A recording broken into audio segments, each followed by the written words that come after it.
realmente es un gusto estar otra vez reunido y bueno, seguir con el estudio que habíamos empezado. Habíamos empezado a ver este jovencito, Juan Marcos, que se escabulló allí en el huerto, en Getsemaní. Quería estar cerca de Jesús. Por alguna razón, quizás curiosidad, aventura o idealismo de querer ayudar o avisar, estuvo allí, pero después salió corriendo cuando lo quisieron atrapar. Y me gustaría estudiar un poquito más acerca de Juan Marcos, porque cuando lo asociamos o cuando pensamos en Juan Marcos, lo asociamos inmediatamente con el problema que originó justamente entre Pablo y Bernabé después de su primer viaje misionero que los había abandonado. Entonces, fue un tema muy delicado que hasta llevó al punto de una separación entre estos dos grandes obreros del Señor. Y y el estudio lo- lo- me gustó enfocarlo desde el punto de vista de alguien que fracasó, alguien que empezó mal, alguien que falló en lo que debía haber cumplido y no lo hizo. Y a pesar de esto, cómo Dios hace nueva todas las cosas, cómo Dios empieza de vuelta, lo he visto en mi propia vida, lo he visto en la vida de tantas personas y por eso fue de mucho ánimo, mucha alegría para mí seguir meditando en este tema. No vamos a concluir hoy, así que en otra oportunidad vamos a seguir, pero me gustaría seguir con el tema de Juan Marcos. Veamos primero quién era él. Su nombre era Juan, con un sobrenombre Marcos. El nombre Juan probablemente venía del contexto hebreo con un nombre judío, mientras que Marcos probablemente haya sido el nombre griego con el cual se lo llama generalmente también en el Nuevo Testamento. En algún momento también se llama Juan Marcos, simplemente se unen los dos nombres para que todos sepan quién era. Sabemos que Bernabé y Pablo, bueno, tuvieron esa tremenda confrontación por la actitud de Marcos de abandonarlos al comienzo del primer viaje misionero. Con entusiasmo se había unido a estos hombres para acompañarlos a las misiones, probablemente movido por curiosidad, sed de aventuras, o también por quizás una motivación espiritual. Quiero aprender con ellos, quiero llevar el evangelio a la gente. No lo sabemos, pero así como surgió ese sentimiento, así desapareció y Marcos regresó a su casa. Pero ¿dónde vivía él? En Hechos 12:12 vemos que él vivía en Jerusalén. Allí dice, y habiendo considerado esto, llegó a casa de María, la madre de Juan, el que tenía por sobrenombre Marcos, donde muchos estaban reunidos orando.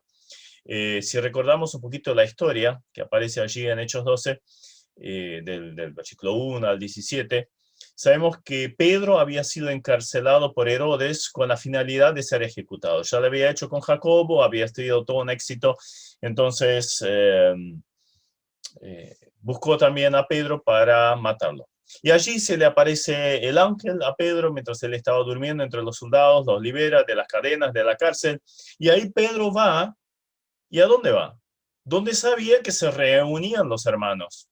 Y ahí estaban reunidos, orando justamente por él. Cuando toca la puerta, sale o va a la puerta esa criada llamada Rode.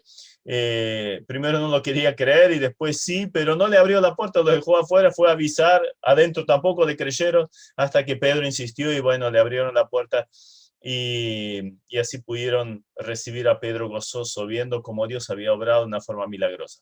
Esto sucedió en la casa de Marcos. Pero lo que queremos destacar en esta historia es el contexto del cual surgía, del cual venía Marcos.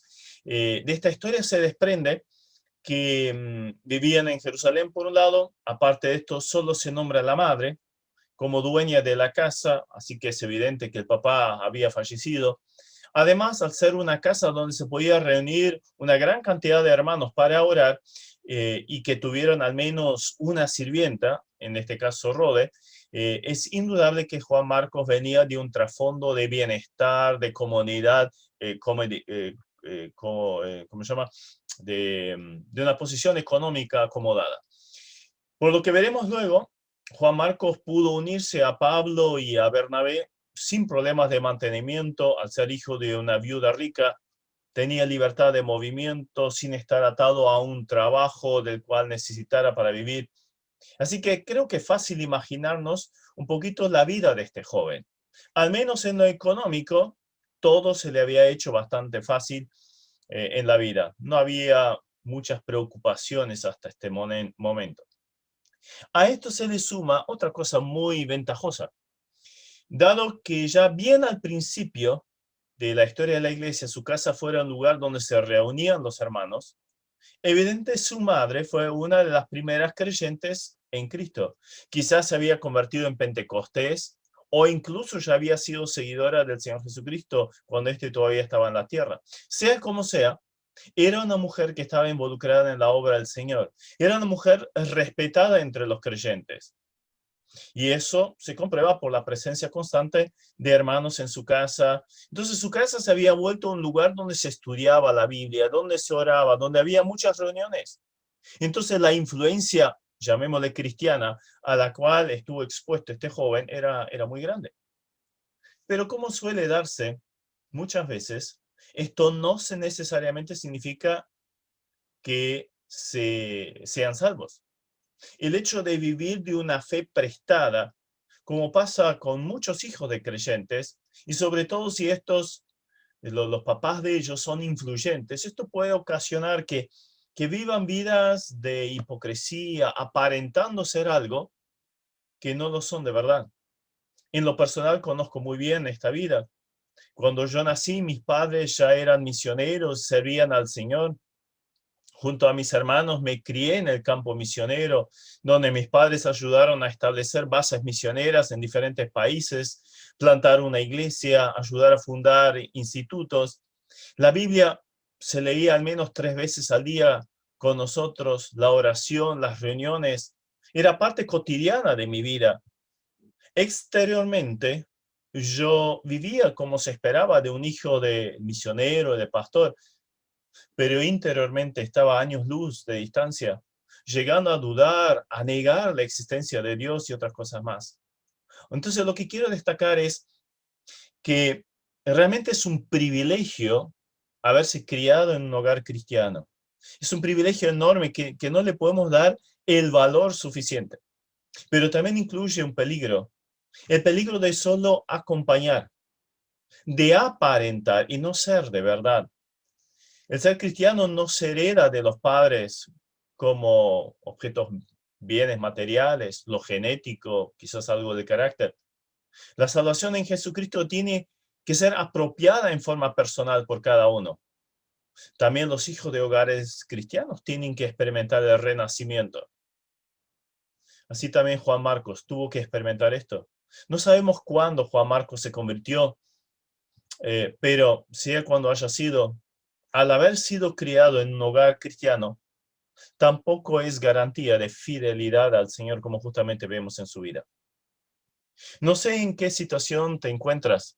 Quizás también te criaste en un entorno cristiano, pero esto no significa que seas salvo. Una bicicleta no se hace auto por estar en un garage. Lo que realmente importa es haberse dado cuenta del estado pecaminoso frente a Dios. Haber pedido perdón al Señor por estos pecados, haber creído en Jesucristo en su salvación, haber recibido al Señor en la vida. Haber hecho lo que dice en 1 Juan 1:9, si confesamos nuestros pecados, Él es fiel y justo para perdonar nuestros pecados y limpiarnos de toda maldad. Entonces, esa es una decisión que Juan Marcos también tuvo que tomar y espero que cada uno de los que estamos aquí escuchando este mensaje también lo haya tomado. Pero volviendo al tema de las influencias y ejemplos positivos de los cuales Juan Marcos estaba rodeado, también quiero nombrar el parentesco con Bernabé. En Colosenses 4:12 dice que Marcos era sobrino de Bernabé. Ahora, acá quiero hacer una pequeña corrección porque en el original griego esta palabra significa primo, no sobrino. Hubo algunos cambios en el griego y justo la versión 60, la que más usamos, luego adoptó o sea, el entendimiento de la época de que era el sobrino de Bernabé, pero es mucho más probable que hayan sido primos. Obviamente Bernabé es mucho mayor que Marcos. Ahora, si esto fuera así, entonces María sería la tía de Bernabé. Entonces, con mucha más razón todavía el hecho de que Bernabé entrara y saliera de esta casa. Ahora, sea como sea, Juan Marcos tenía un pariente que era un referente dentro del cristianismo incipiente de la época. Bernabé era un hombre muy reconocido en la primera iglesia. Era un excelente consejero que sabía animar a los hermanos que estaban siendo perseguidos y necesitados, al punto tal que cambiaron su nombre. En la Biblia, cuando se dan cambios de nombre, esto tiene una razón muy fuerte, o por una imposición o por algo que se haya destacado. Y en este caso, justamente, Bernabé se había destacado en ello. Antes se llamaba José, y luego su nombre fue cambiado por Bernabé, que significa hijo de consolación. Con eso ya entendemos la esencia de este hombre, lo que habrá sido para la iglesia un hombre que llegaba y sabía consolar a las personas, a los creyentes. Qué bendición fue para Bernabé, para su familia, tener en su familia a este personaje. Veremos luego lo trascendente que fue en la vida de Marcos, justamente. Además, Bernabé era dadivoso, ya que había donado una importante propiedad para el bien de los necesitados en la iglesia. Eso aparece en Hechos 4:37. Para colmo, era un hombre de absoluta confianza en la iglesia, entre los discípulos, lo que se demostró en el hecho de que fue él el que introdujo a Pablo después de su conversión. Claro, todo el mundo conocía a ese Saulo que perseguía a los cristianos y de repente se dice que se había convertido, pero ¿y no será una estrategia para poder infiltrarse y luego atrapar a todos los creyentes también en Jerusalén? Entonces Bernabé lo tomó y lo introdujo en el círculo de los apóstoles. ¿Por qué? Porque era un hombre de confianza de ellos. A su vez, también en lo ministerial, era un hombre de plena confianza de los apóstoles, porque cuando surgió ese avivamiento en Antioquía, allí en Siria, ¿a quién mandaron? A Bernabé. O sea, anda a ver lo que está pasando allí, en la primera iglesia donde surge judíos y gentiles y que están juntos. Anda a ver, anda a mirar que todo ande bien allí. O sea, los apóstoles encomendaron a Bernabé esa tarea. No era cualquier cosa. Era muy trascendente, era un cambio de paradigma. Y allí pusieron a Bernabé. A su vez, luego la iglesia de Antioquía le encarga una gran ofrenda para los hermanos necesitados en Judea, cuando había una gran hambruna. Otra vez un hombre muy confiable. Bernabé también se destacó en tener muy claro cuestiones y temas doctrinales. Fue él quien junto a Pablo se fueron a Jerusalén para ir al concilio que se desarrolló allí en Hechos 15, cuando habían vuelto del primer viaje misionero y se habían convertido muchos gentiles, y aparecieron los judaizantes diciendo, bueno, no alcanza con que solo hayan creído en Jesucristo, sino que ahora hay que obligarles a que guarden la ley, que se circunciden y todo lo demás. Y allí fue Bernabé y Pablo los que expusieron claramente que esto no era necesario. Y esto fue aceptado por los líderes de la iglesia. Ahora, Juan Marcos no solo estuvo en contacto con Bernabé, sino también estuvo en contacto con Pedro. Seguramente conocía a Jacobo y los demás apóstoles. Luego estuvo con Pablo, con Silas y otros. Por lo tanto, Juan Marcos se codeaba con los creyentes más destacados de la iglesia. Seguramente observaba y escuchaba atentamente todo lo que ellos decían, hacían, cómo vivían. Su vida terminó siendo marcada por estos maravillosos siervos de Dios. Ahora, después de lo visto, no es de asombrarse entonces que siguiera la invitación de Bernabé de acompañarlos a Antioquía. como aparece en Hechos 12, 25. Allí dice, y Bernabé y Saulo, cumplido su servicio, volvieron de Jerusalén, llevando también consigo a Juan, el que tenían por sobrenombre Marcos. O sea, evidentemente algo había llamado la atención de este joven respecto a estos siervos del Señor. De manera que quería estar cerca de ellos, estar con ellos. Quizás otra vez por curiosidad, deseo de aventura, pero también podría haber habido allí un interés genuino, espiritual, de estar al lado de esos gigantes en la fe, en el ministerio.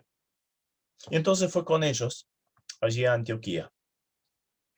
Ahora, en Antioquía quedaron un tiempo en la iglesia hasta que el Espíritu Santo llamó a Bernabé y Saulo para el primer viaje misionero. Y lo vamos a leer, Hechos 13, los primeros 5 versículos, Hechos 13, 1 al 5. Había entonces en la iglesia que estaba en Antioquía profetas y maestros, y allí empieza a nombrar los líderes de esa iglesia. Bernabé, primero, Simón, el que se llama Níger, Lucio de Cirene, Manahem, el que se había criado junto con Herodes el tetrarca, y un tal Saulo. Ya sabemos que luego se convirtió en el apóstol Pablo. Ministrando estos al Señor y ayunando, dijo el Espíritu Santo, apartadme a Bernabé y a Saulo para la obra a la que los he llamado. Entonces, habiendo ayunado y orado, les impusieron las manos y los despidieron. Bien, fue un momento memorable cuando Juan Marcos formó parte de este primer equipo misionero. ¿Por qué? Porque él estuvo con ellos. Él fue el testigo del llamamiento de Bernabé y de Pablo. Allí empezó la misión con una estrategia mundial. Ese movimiento que sigue activo hasta nuestros días. Juan Marcos vio el nacimiento de esto y hasta fue parte del mismo, al menos en la primera etapa en Chipre. Ahora bien, ¿cuál era la función de Juan Marcos? Miren, sigamos leyendo, versículo 4. Entonces, ellos entonces, enviados por el Espíritu Santo, descendieron a Seleucia y de allí navegaron a Chipre. Y llegados a Salamina, anunciaban la palabra de Dios en las sinagogas de los judíos. Tenían también a Juan de ayudante. Bien, ahí aparece nuestro Juan Marcos. Realmente llamativo el hecho de que Lucas, el escritor de este libro, pusiera esa frasecita como descolgada de todo, pero la mete acá. Para Lucas era necesario hacer referencia a Juan Marcos para luego poder explicar la desavenencia que surgió entre Pablo y Bernabé frente al segundo viaje misionero. La cuestión es que Marcos se había convertido en el ayudante, como dice acá el versículo 5. La palabra ayudante en el original es uperetes y significa un remero subordinado. Era el remero que estaba en las galeras. En las galeras había 3 filas de remeros. Eran esclavos, era gente que por algún hecho delictivo o por alguna subversión o grandes deudas fue condenada a las galeras. Y ser condenado a las galeras era sinónimo de muerte, porque de ahí solo salían o muertos o se ahogaban cuando la galera se hundía. Entonces era prácticamente una pena de muerte. Era un servicio que se desarrollaba hasta la muerte. Ahora, esa es la palabra que se utiliza acá para definir a Marcos. Ahora, humanamente hablando, no es ¿cómo se llama? Un título muy agradable, que digamos, ¿verdad? ¿Le habrá simpatizado esta tarea? Más tarde, Pablo usa la misma palabra, al menos en español, en griego es otra, que él era colaborador de Dios, en 1 Corintios 3:9. Y lo veía como un título lleno de dignidad. Este pasaje se encuentra en el contexto de peleas entre hermanos que se daba en la iglesia de Corinto. Pablo señalaba allí que ni él, ni Apolos, ni Pedro eran importantes. Alguno podría plantar, el otro regaba, pero el crecimiento, el fruto lo daba Dios. Ahora, en 1 Corintios 4:1, Pablo utiliza la misma palabra como Lucas acá referente a Marcos. y lo dice a los creyentes. Pablo exhorta a los creyentes que sean esclavos de Cristo. Allí dice en 1 Corintios 4:1, así que pues ténganos los hombres por servidores. Y ahí aparece esa palabra juperetes. Servidores de Cristo, esclavos, remeros de lo más bajo y administradores de los misterios de Dios. Entonces, este es el enfoque que debería tener cada siervo del Señor. Pero ¿habrá sido esta la actitud de Juan Marcos? ¿Le habrá gustado ese puesto? Para un verdadero siervo no interesaría el servicio que estuviera desarrollando, por más sencillo que haya sido. Aunque Marcos solo se encargara de conseguir la comida o hacer la comida, buscar alojamiento, llevarles el equipaje a estos dos predicadores y ellos se dedicaban a predicar, a aconsejar. Y uno podría decir, pero este trabajo no me satisface. No estoy en el foco de atención. Nadie se fija en mí. ¿Podría estar conforme con eso? Quizás no. Ahora bien, sabemos que no interesa el lugar donde Dios nos pone en la tarea, en la obra. Lo que importa es que seamos fieles en esa tarea. Dios no pregunta acerca de los éxitos, si recibimos aplausos o no. La envergadura de la tarea que podamos realizar, las almas que pudiéramos guiar al cielo. De hecho, el fruto lo da Dios, únicamente Dios. Lo que sí espera de nosotros es nuestra fidelidad. Por eso cada uno de nosotros puede y debe ser útil en la obra del Señor. ¿Somos de estos siervos, de esos superetes de Cristo?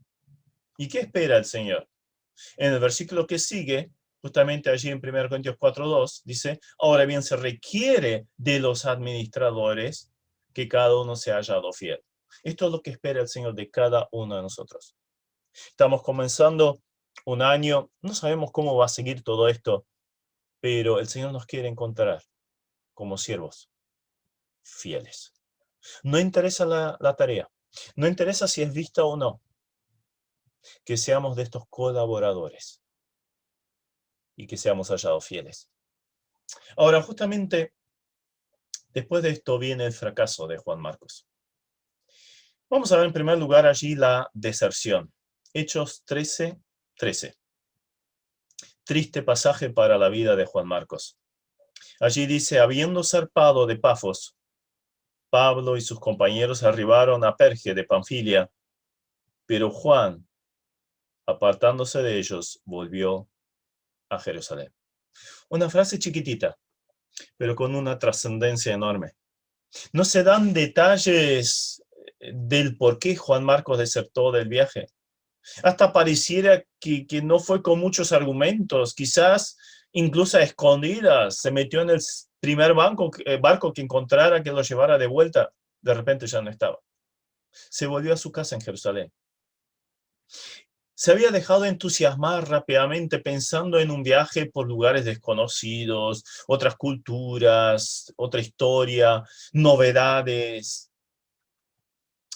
Pero así como en el jardín de Getsemaní, se dejó llevar por quizás su espíritu de aventura, curiosidad. Pero cuando se hizo patente la realidad de la vida misionera, el servicio a Dios, ahí rápidamente se dio de baja. ¿Cuántos son los que empezaron bien, pero luego se apartaron? Qué tristeza que produce esta actitud en los que quedan. A veces frustración, desazón, quizás hasta bronca, y fue lo que quedó luego en Bernabé y Saulo, sobre todo Pablo. ¿Qué daño que esto produce en la obra? Eso lo vamos a ver más adelante. Ahora, ¿cuál habrá sido la motivación? Tenemos que dejar bien en claro que en la Biblia no se nos da razones por las cuales Juan Marcos se va. Juan Marcos abandonó a sus compañeros y se volvió a casa. Pero igual podemos nombrar algunas razones que pudieron haber jugado un papel en esta decisión de desertar. Aunque no sean necesariamente todas, alguna de ellas quizás lo sea. Pero con toda seguridad, y esto lo he observado a lo largo de los años, estas razones se ven en muchas deserciones en la obra del Señor. Por eso las voy a nombrar. Puede haber más, pero quisiera enfocarme a algunas. Podría haber sido la falta de conversión. Personalmente creo que Juan Marcos para este momento ya era convertido. La Biblia no lo dice.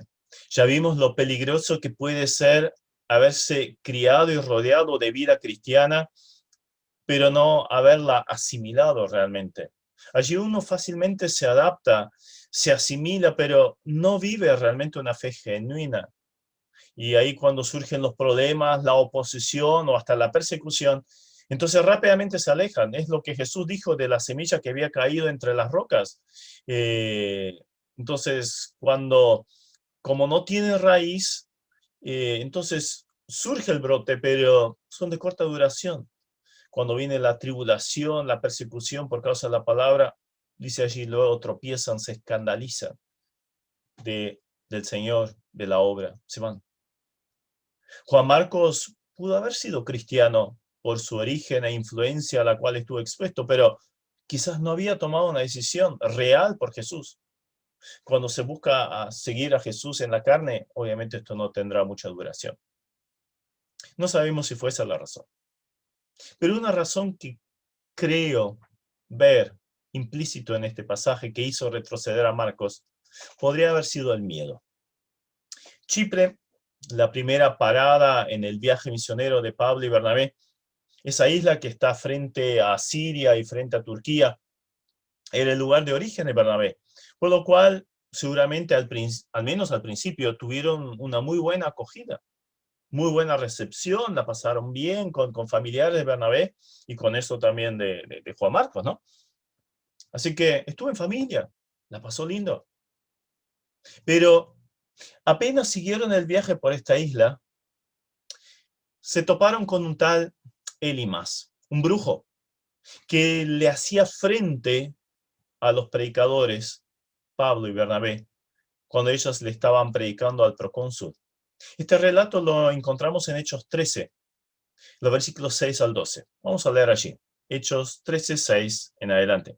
Habiendo atravesado toda la isla hasta Pafos, hallaron a cierto mago, falso profeta, judío, llamado Bar Jesús, que estaba con el procónsul Sergio Paulo, varón prudente.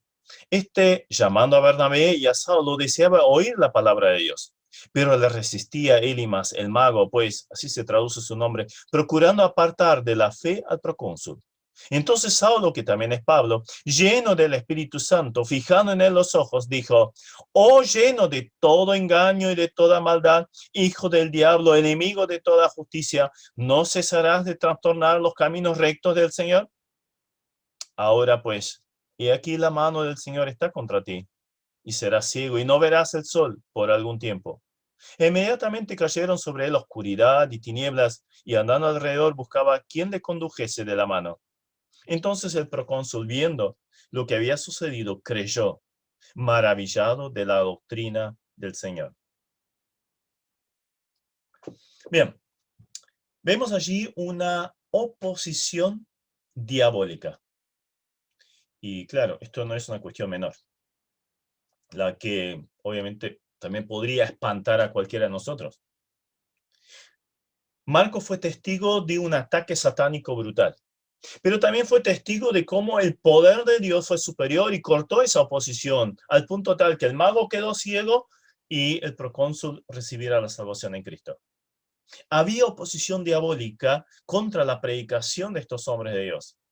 Aunque el juicio no se hizo esperar y este mago quedara ciego, quizás Marcos, en lugar de fijarse en la victoria, se quedó con la impresión de ese ataque satánico al cual estuvieron expuestos.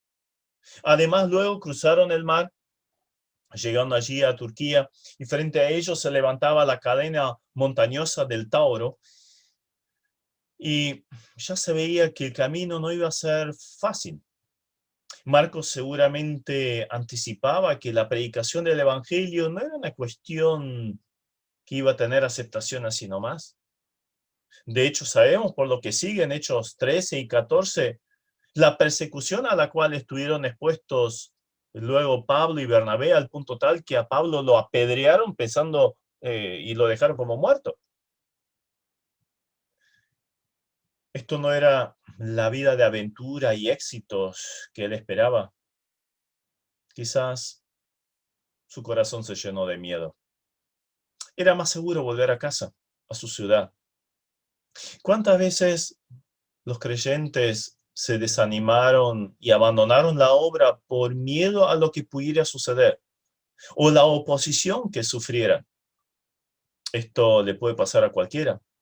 Le pasó al profeta Elías, ¿recuerdan? Enfrentó al rey, al pueblo, a los sacerdotes de Baal y luego la amenaza de una mujer. Obviamente era la reina, pero de todas formas, una mujer lo hizo salir, hizo que escapara al desierto.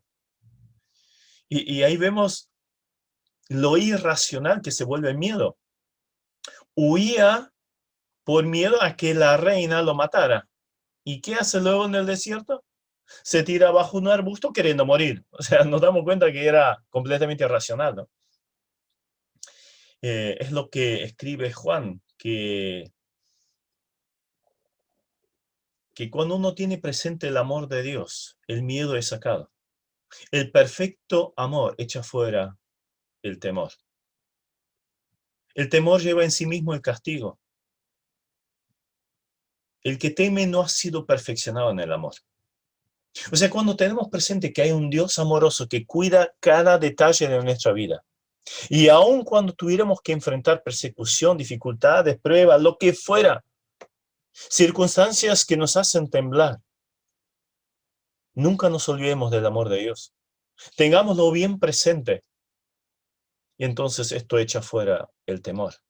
Temor al futuro, temor a lo que va a suceder este año. Fijémonos en el amor de Dios. Entonces esto se va. Evidentemente Juan Marcos no tuvo presente esto. Le faltó esa profunda comunión con Dios y su amor.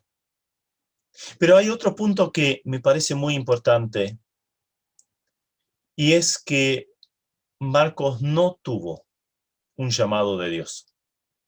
Porque claramente decía allí en el pasaje en Hechos 13:2, que el Espíritu Santo llamó a ¿quiénes?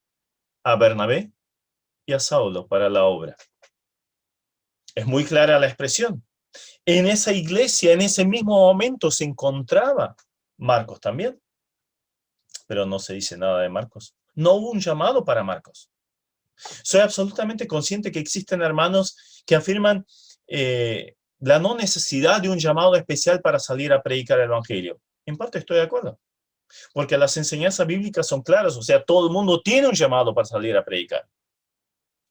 Pero pienso que para una tarea especial, para un ministerio específico, y sobre todo si tiene que ver con un servicio a tiempo completo, estoy convencido que hay que tener un claro llamado de parte del Señor. Una clara guía de lo que uno tiene que hacer. Creo que esta historia justamente nos señala esta realidad. En la práctica de la obra misionera he conocido a varios matrimonios que salieron a la obra en base al llamado que tuvo una de las partes, pero no la otra. Y tarde o temprano, estos matrimonios dejaron la obra y se volvieron a su casa. Con amargura, con tristeza, con dolor, con peleas, con decretos de la obra y del Señor mismo. Es preferible esperar un poco para ver si realmente el Señor está llamando, reconociendo el lugar y el tiempo del llamado.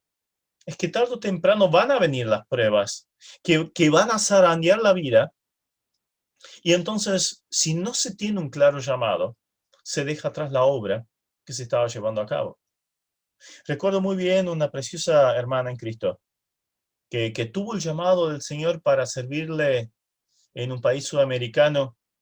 El esposo fue impactado por el llamado de su esposa, que estaba absolutamente convencida que el Señor los estaba llamando a una obra en la selva amazónica.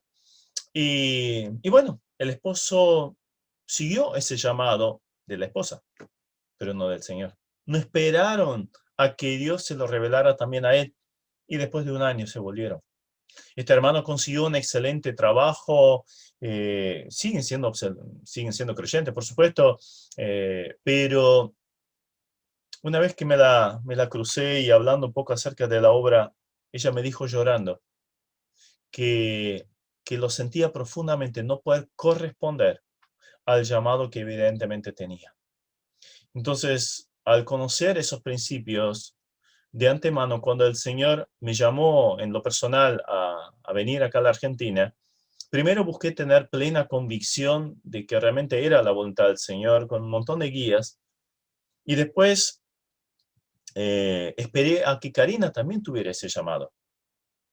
Después de unos meses ella también lo tuvo y ahí nos mudamos, nos vinimos para acá. Y menos mal que lo hicimos de esta forma, porque a las 2 semanas queríamos volvernos.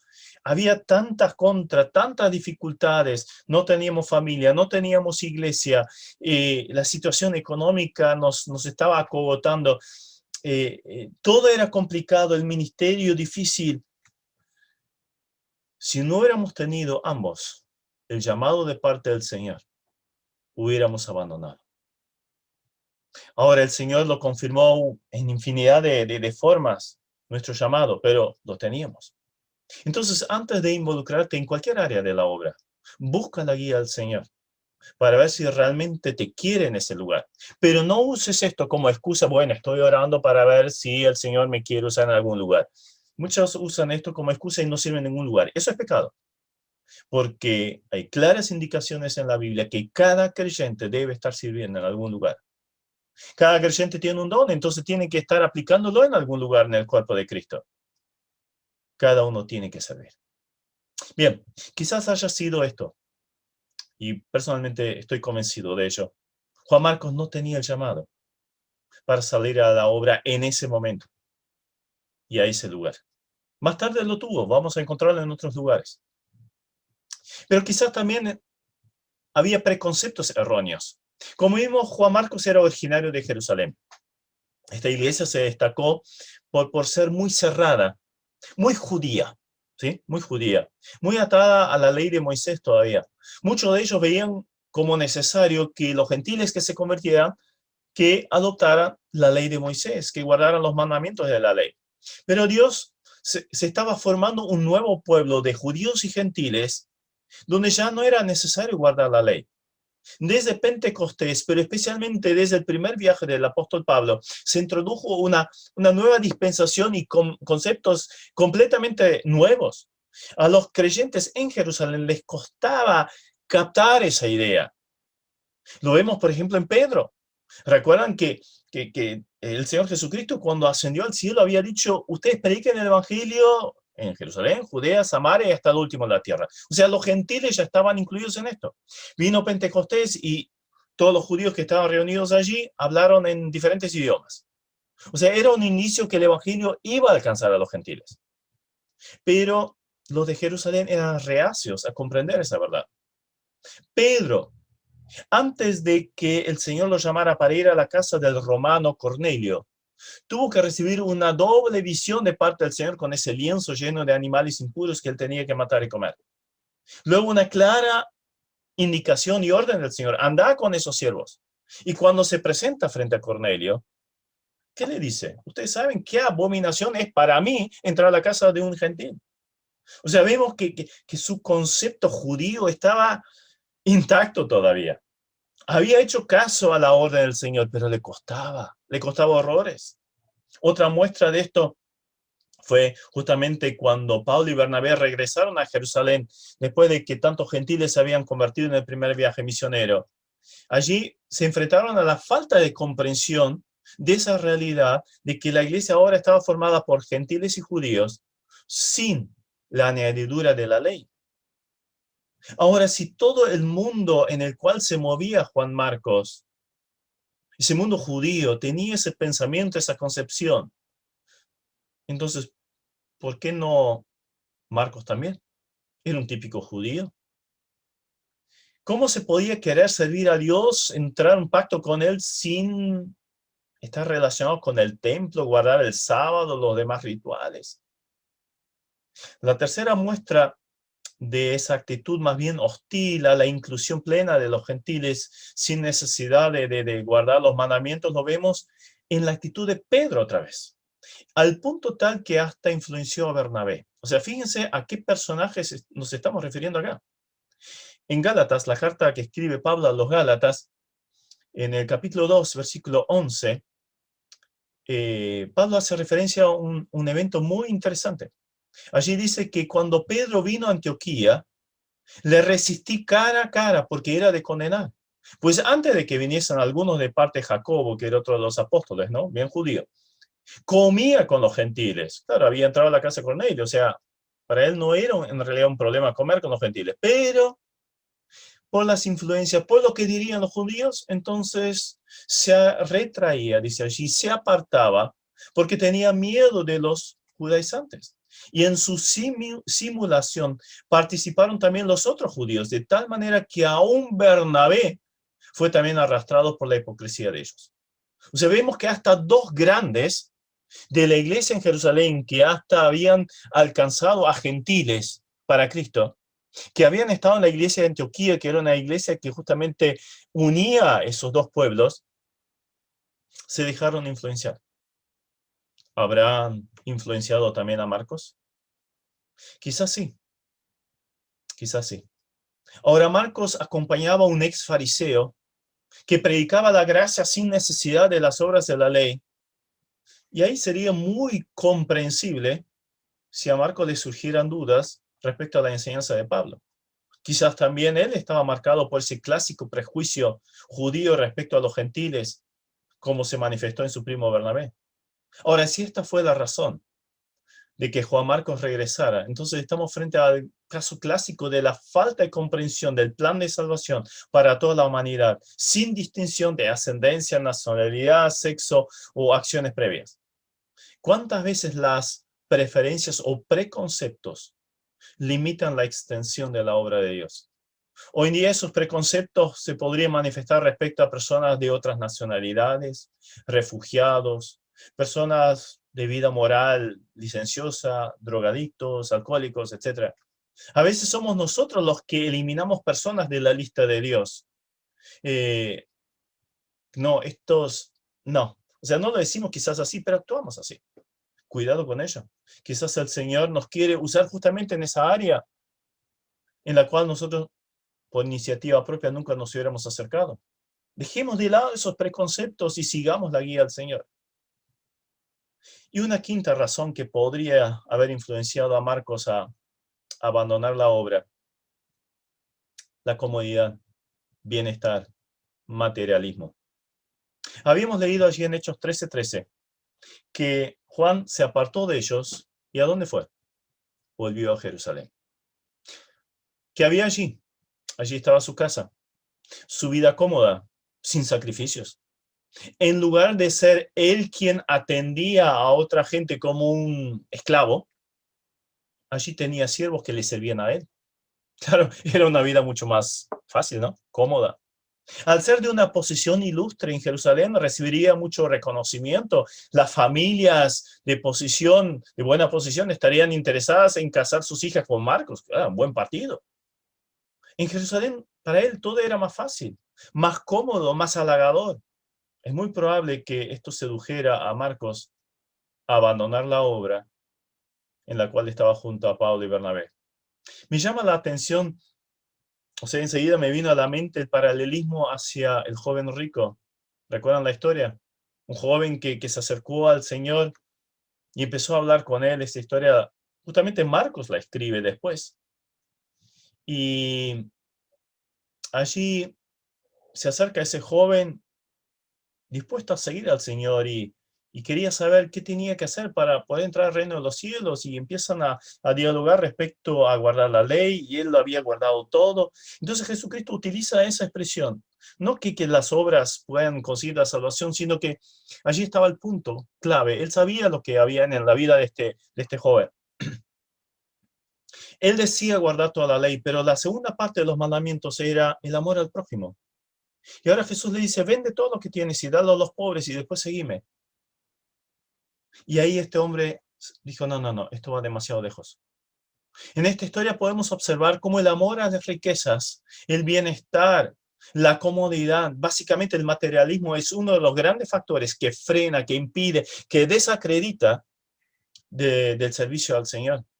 A pesar de toda buena predisposición y buenas acciones del joven, cuando el Señor fue al meollo del asunto, se dio a la luz que el hombre tenía una prioridad diferente frente a Dios.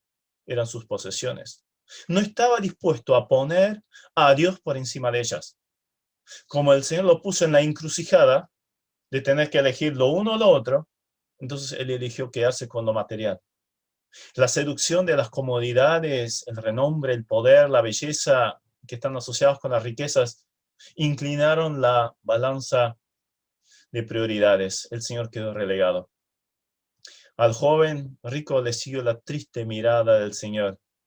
Uno más, aunque amado por el Señor, porque dice allí, lo amó. Desecha lo que podría haber sido su vida junto al Maestro. La vida del materialista siempre está marcada por la aflicción, la frustración, la tristeza, no por último la tristeza de Dios mismo. ¿Cuántos creyentes han caído en esto?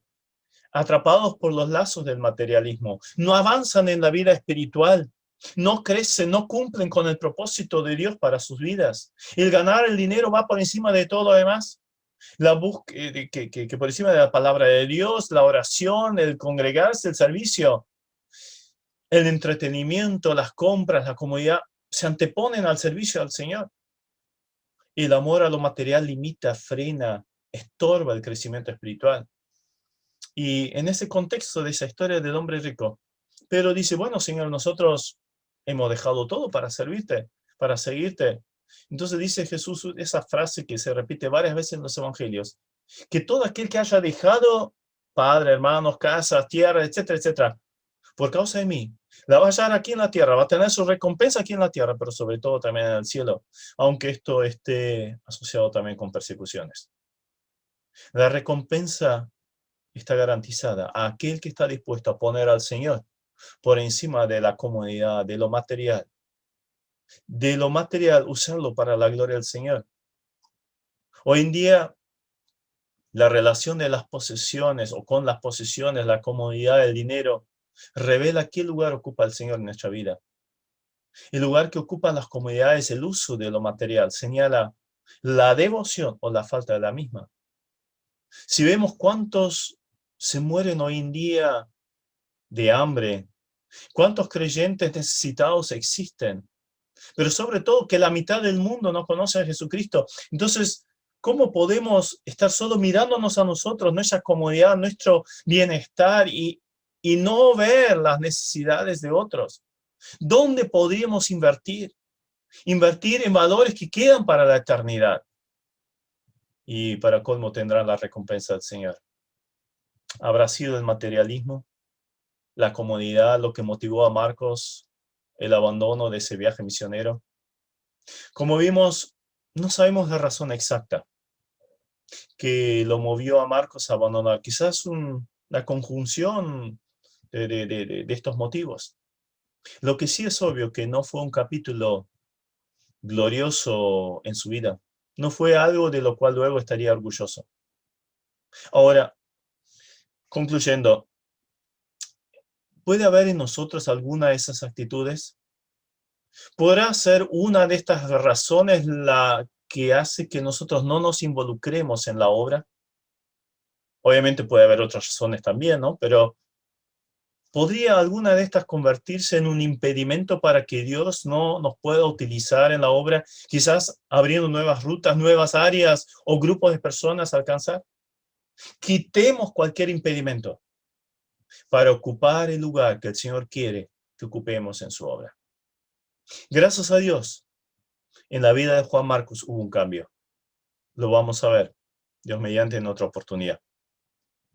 Dios empezó de vuelta con uno que fracasó.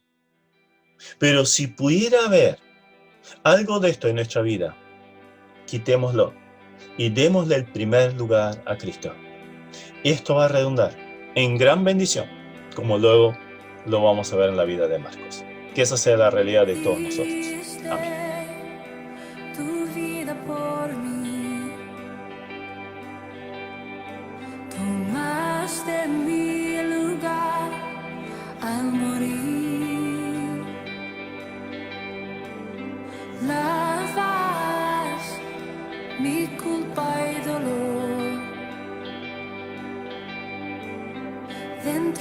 derramar de tu gracia.